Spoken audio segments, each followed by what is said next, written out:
மாவட்டம் சோழமலை இளங்காளி அம்மன் தேர்தல் வாக்குச்சீட்டில் ஒரு மாதாக சிவராமகிருஷ்ணன் காப்பலா துறை வரை தேர்ந்தெடுக்கப்பட்டுள்ளனர்.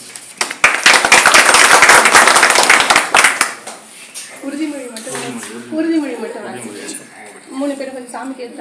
மாவட்டம் கும்பகோணம் வட்டம் சோழன் மாளிகை அருள்மிகு இளங்காளி அம்மன் திருக்கோவிலுக்கு பரம்பரை முறை வழிசாரா அறங்காவலர்களாக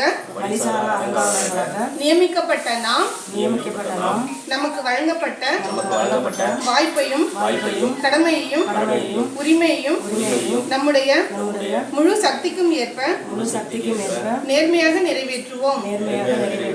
திருக்கோவில் நலனுக்கு எதிராக ஏதும் செய்ய மாட்டோம் என்று அருள்மிகு இளங்காளி அம்மன் முன்னிலையில் சத்தியம் செய்கிறோம்.